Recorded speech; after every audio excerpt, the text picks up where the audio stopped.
Hello friends, welcome to my channel Avani ideas. నేను ఈ top part కుట్టుకోవడానికి 3.5 metres ఫ్యాబ్రిక్ని use చేశాను. And lining 2.5 metres తీసుకున్నాను. Parrot green కలర్లో ఉంది. ఇప్పుడు టాప్ పార్ట్కి నాకు ఫుల్ లెంత్ వచ్చేసి 40 ఇంచెస్ తీసుకున్నాను. అండ్ షోల్డర్ విడ్త్ 6.5 తీసుకుంటున్నాను. అలాగే ఆర్మ్ హోల్ కూడాను సేమ్ షోల్డర్ ఎంత తీసుకున్నామో అంతే 6.5 తీసేసుకోవాలి.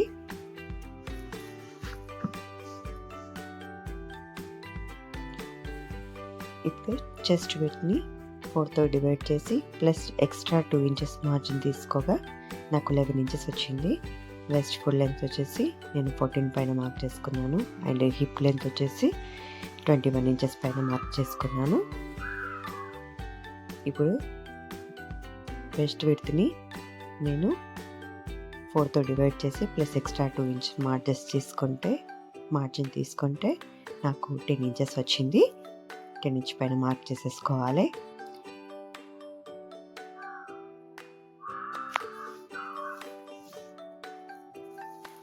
సేమ్ హిప్ని కూడాను అలాగే హిప్ సైజ్ని 4తో డివైడ్ చేసి ప్లస్ 2 ఇంచెస్ ఎక్స్ట్రా మార్జిన్ తీసుకుంటే 11 ఇంచెస్ వస్తుంది. సో 11 ఇంచెస్ పైన అలా మార్క్ చేసుకున్నాను. ఇప్పుడు నాకు టాప్ గేర్ వచ్చేసి నాకు 12.5 ఇంచెస్ కావాలి. 12.5 ఇంచెస్ పైన మార్క్ చేసుకున్నాను. కొంచెం నాకు ఎక్కువ కావాలి.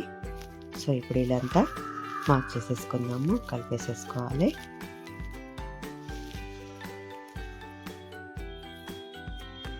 ఇప్పుడు ఆర్మ్ హోల్లో ఇలా హాఫ్ తీసేసుకొని ఇక్కడ మార్క్ చేసేసుకోవాలి. ఇప్పుడు ఇక్కడ నుండి ఆర్మ్ హోల్ షేప్ ఇచ్చేసేసుకోవాలి. ఫ్రంట్ అండ్ బ్యాక్ సైడ్ది షేప్ ఇలా ఇచ్చేసేసుకోవాలి. ఇప్పుడు దీన్ని ఇలా కటింగ్ చేసేసుకున్నాను. కటింగ్ చేసుకొని హిప్ సైజ్ దగ్గర మొత్తం వేస్ట్ సైజ్ దగ్గర అన్ని ప్లేసుల్లో మనం చిన్న చిన్న కట్స్ పెట్టేసుకోవాలి. ఇప్పుడు దీన్ని సెపరేట్ చేసేస్తున్నాను. ఫ్రంట్ అండ్ బ్యాక్ అవి సెపరేట్ చేసేస్తున్నాను. ఇప్పుడు మెయిన్ ఫ్యాబ్రిక్కి ఈ లైనింగ్ని పిన్అప్ చేసేసి ఇలా డ్రా చేసేసుకొని కటింగ్ చేసుకోవాలి. కింద నేను 2 ఇంచెస్ ఎక్స్ట్రాగా తీసుకున్నాను. చూడండి, ఇలాగ కటింగ్ చేసేసుకోవాలి. ఇప్పుడు ఫ్రంట్ పార్ట్ని బ్యాక్ పార్ట్ని సెపరేట్ చేసేసేద్దాము. దీనిపైన ఇలా చేసేసుకొని రాసేసుకోవాలి బ్యాక్ పార్ట్కి. ఎందుకంటే మనం ఫ్రంట్ పార్ట్ని కొంచెం డీప్గా కట్ చేస్తాం కదా, అందుకని దానికి సెపరేట్గా రాసేసుకుంటే క్లియర్గా అర్థమవుతుంది. సో ఇప్పుడు ఫ్రంట్ ఆర్మ్ హోల్ని కొంచెం డీప్గా కట్ చేసుకోవాలి కదా, ఇది ఫ్రంట్ పార్ట్. సో ఇక్కడ డీప్గా కట్ చేసేసుకున్నాను, కట్స్ పెట్టేసేసుకున్నాను. ఇప్పుడు స్లీవ్స్ కట్ చేసుకుందాము. ఇప్పుడు స్లీవ్స్ ఫుల్ లెంత్ నేను 20 ఇంచెస్ తీసుకున్నాను. తర్వాత ఆర్మ్ హోల్ని 9.5 ఇంచెస్ తీసుకుంటున్నాను. సేమ్ పైన ఎంత కింద కూడా అంత అలాగే ఉంది. 9.5 ఇంచెస్ ఇలా నేను కట్ చేసి ముందుగానే పెట్టుకున్నాను. సో ఇప్పుడు పైనుండి కింద వరకు 3 ఇంచెస్ పైన మార్క్ చేసేసుకోవాలి ఆర్మ్ హోల్ వేసుకోవడానికి. ఇక్కడ తర్వాత స్ట్రైట్ లైన్ గీసేసుకోవాలి. స్ట్రైట్ లైన్ వేసేసుకున్న తర్వాత టేప్ని తీసుకొని చూడండి ఇలా సగానికి ఫోల్డ్ చేసి అక్కడ మార్క్ చేసేసుకొని అక్కడ నుండి ఆర్మ్ హోల్ షేప్ని ఇచ్చుకోవాలి.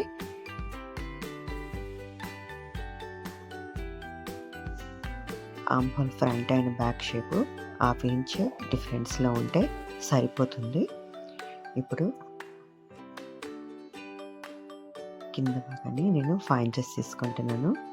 5 ఇంచ్ పైన మార్క్ చేస్తున్నాను.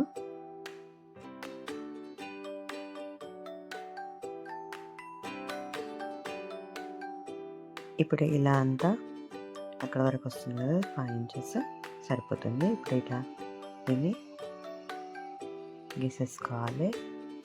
ఆ తర్వాత ఇదంతా కట్ చేసేసుకుంటే సరిపోతుంది.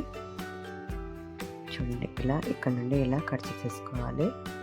ఫ్రంట్లో కాదు, బ్యాక్ సైడ్ నుండి కట్ చేసుకోవాలి. ఇప్పుడు చూడండి, సెపరేట్ చేసేసి, సెపరేట్ అంటే దీన్ని ఇలా ఓపెన్ చేసి ఇప్పుడు ఫ్రంట్ పార్ట్ని ఇలా కట్ చేసుకోవాలి.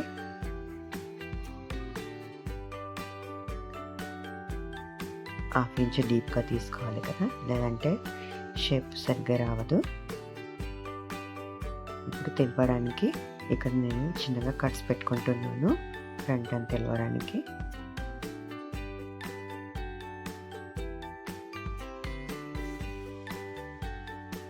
ఫ్రంట్ నెక్ పార్ట్ని కట్ చేసుకుందాము. ఇది క్యాన్వాస్ తీసుకొని క్యాన్వాస్ విడ్త్ వచ్చేసి, ఇప్పుడు ఇక్కడ నా నెక్ విడ్త్ వచ్చేసి 1/4 to 3 inches తీసుకున్నాను. అండ్ డీప్ వచ్చేసి 6.5 తీసుకుంటున్నాను. 6.5 పైన మార్క్ చేసుకోవాలి. సేమ్ ఇక్కడ నుండి కూడా అలాగే తీసుకోవాలి. నాకు 1/4 to 3 అంటే 3 inchesకి 1/2 inch తక్కువ తీసుకుంటున్నాను. పడిపోకుండా ఉండడానికి, నెక్ డీప్గా అవ్వకుండా, షోల్డర్ పడిపోకుండా అలా నేను కొంచెం తక్కువ తీసుకున్నాను. ఇప్పుడు ఇలా స్ట్రైట్గా లైన్ బాక్స్ డ్రా చేసేసుకోవాలి. ఆ తర్వాత మనకు కావాల్సిన షేప్ని డ్రా చేసేసుకోవాలి. నాకు ఫ్రంట్ ఇలా యూ షేపే కావాలి. యూ షేప్ని వన్ సైడ్ ఇలా డ్రా చేసేసుకోవాలి. ఆ తర్వాత 1 inch ఎక్స్ట్రాగా దీన్ని పెట్టుకొని, ఆ తర్వాత 1 inch కన్నా ఎక్కువ ఉన్న దాన్ని క్యాన్వాస్ని కట్ చేసేసుకోవాలి. చూడండి, ఇలా కట్ చేసుకోవాలి. ఆ తర్వాత బ్యాక్ సైడ్ కూడా ఇలా కనబడుతుంది, దానిపైన ఇలా డార్క్గా మార్క్ చేసేసుకోవాలి. చూడండి, క్యాన్వాస్ వన్ సైడ్ చేసేస్తే సరిపోతుంది, ఇంకో సైడ్ అలా టర్న్ చేసిన తర్వాత కనబడుతుంది. ఇప్పుడు ఓపెన్ చేస్తే చూడండి, నా యూ షేప్ ఇలా వచ్చింది. సో ఇప్పుడు దీన్ని కావాలంటే డార్క్గా డ్రా చేసుకోవచ్చు. ఆ తర్వాత లైనింగ్ క్లాత్కి కలిపి ఈ ఫ్రంట్ నెక్ని కుట్టేసేసుకోవాలి. పిన్ పెట్టేసి పక్కన పెట్టేస్తున్నాను. ఆ తర్వాత నేను బ్యాక్ నెక్ని కూడా కట్ చేసుకోవాలి. నాకు బ్యాక్ నెక్ కూడాను సేమ్ ఇలాగే డిజైన్ కావాలనుకుంటున్నాను. సో సేమ్ మనం దానికి ఎంత విడత తీసుకున్నామో దీనికి కూడా అలాగే తీసేసుకోవాలి. 1/4 to 3 inches తీసుకోవాలి. దీనికి కూడాను సేమ్. ఇప్పుడు దీని డీప్ వచ్చేసి నేను 10 inch పైన మార్క్ చేసుకున్నాను. నాకు డీప్ 10 inches కావాలి, అందుకే షోల్డర్ పడిపోకుండా నేను అలా చేసుకున్నాను. సేమ్ ఇది కూడా బాక్స్ ఇలా డ్రా చేసుకొని నేను యూ షేప్ ఇలా ఇచ్చేసుకున్నాను. ఇప్పుడు చూడండి, బ్యాక్ సైడ్లో ఇలా దానిపైన మార్క్ చేసేసుకుంటే సరిపోతుంది. షేప్ క్లియర్గా కనబడుతుంది, వస్తుంది. కొంచెం డార్క్గా వేసేసుకోవాలి. డార్క్గా వేసుకుంటే సరిపోతుంది. మనకి ఇష్టమైన షేప్లో ఇచ్చుకోవాలి. ఇప్పుడు చూడండి, దీన్ని ఎక్స్ట్రా ఉన్నది కట్ చేసేసుకొని 1 inch కన్నా ఎక్కువ ఉన్నదంతా కట్ చేసేసుకోవాలి. ఆ తర్వాత లైనింగ్కి పెట్టి కుట్టేసుకుందాము. లైనింగ్ కూడా సేమ్ అంతకన్నా 1/2 inch ఎక్కువగా తీసేసుకోవాలి.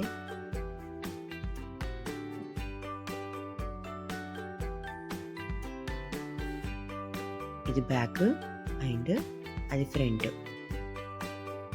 సో తెలిసిపోతుంది ఈజీగానే, ఎందుకంటే బ్యాక్ చాలా పెద్దగా ఉంది కాబట్టి. ఇప్పుడు చూడండి, నేను మెయిన్ ఫ్యాబ్రిక్ని లైనింగ్ని కలిపి కుట్టేసేసాను. అలాగే ఇప్పుడు కట్ చేసి పెట్టుకున్న ఫ్రంట్ నెక్ అండ్ బ్యాక్ నెక్కి లైనింగ్ పెట్టి కుట్టేశాను. చూడండి, ఇలా జాయిన్ చేసేసాను రెండింటిని. ఆ తర్వాత నేను ఇలా ఒక లేస్ని తీసుకొని, బ్లూ అండ్ ఆరెంజ్ కలర్లో లేస్ తీసుకొని దాన్ని ఇలా చేసేసాను. 10 inch పైన నేను ఇలా చేసుకున్నాను. చూడండి, ఇలా కుట్టి ప్లెయిన్గా ఉంటే బాగుండదు అని ఇలా తయారు చేసుకున్నాను. ఆ తర్వాత దీన్ని మనం డీప్ ఎంత తీసుకున్నాము, 6.5 తీసుకున్నాం కదా, 6.5 పైన ఇలా మార్క్ చేసుకోవాలి ఇక్కడ నుండి. ఆ తర్వాత నేను ఏదైతే లేస్ పట్టీని తయారు చేసుకున్నానో దాన్ని ఒక 1/2 inch పైకి పెట్టేసి అలా మార్క్ చేసుకోవాలి. చూడండి అలా అలా మార్క్ చేసేసుకొని ఆ తర్వాత చూడండి అలా పెట్టి కరెక్ట్గా మిడిల్లో రావాలి. సో దాన్ని అలా ఫోల్డ్ చేసి నేను అలా చూసుకొని తర్వాత పిన్అప్ చేసి దాన్ని మిడిల్లో వచ్చేటట్టుగా కుట్టాను. చూడండి ఇలా చూడండి, ప్లెయిన్గా బాగుండదు కదా అని ఇలా చేశాను. ఇప్పుడు ఫ్రంట్ నెక్ చూడండి ఇలా పిన్ పెట్టేసుకొని నీట్గా కుట్టేసేసుకోవాలి. చూడండి ఇప్పుడు దీన్నంతా కుట్టేసేసుకున్నాను. ఆ తర్వాత పావించి కింది లోపలికి కట్ చేసుకొని కట్స్ పెట్టేసుకోవాలి. ఇప్పుడు చిన్న చిన్నగా కట్స్ పెట్టుకుందాము. ఇప్పుడు లోపలికి ఫోల్డ్ చేసేసుకుంటే ఫ్రంట్ నెక్ రెడీ అయిపోతుంది. చూడండి ఎప్పుడైనా గుర్తుపెట్టుకోవాలి, ఇది ఫ్రంట్ పైన పెట్టేసుకోవాలి. ఇలా బ్యాక్ సైడ్ పార్ట్ని కూడా ఇలా కట్ చేసుకొని చూడండి తయారు చేసేసుకున్నాను. చూడండి ఇలా నీట్గా అయిపోయింది. ఆ తర్వాత ఫ్రంట్ అండ్ బ్యాక్ని ఇలా ఇక్కడ కుట్టేసి స్టిచ్ వేసేసుకుందాము. చూడండి వేసేసాక ఇలా కనబడుతుంది. ఆ తర్వాత ఇప్పుడు స్లీవ్స్ రెడీ పెట్టుకున్న స్లీవ్స్ ఉన్నాయి కదా, దాన్ని ఫ్రంట్కి బ్యాక్ని చూడండి మనం చిన్నగా కట్స్ పెట్టుకున్నాం కదా తెలియడానికని అది అలా అక్కడ అలా పెట్టేసుకొని పిన్ చేసుకొని స్టిచ్ చేసేసుకోవాలి నీట్గా.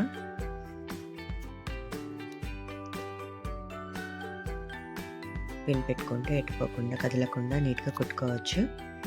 సో 2 సైడ్లు అలా పెట్టేసుకొని కుట్టేసేసుకున్నాను. చూడండి ఇలా వచ్చింది. స్లీవ్స్ కూడా ప్లెయిన్గా బాగా కనబడట్లేదు.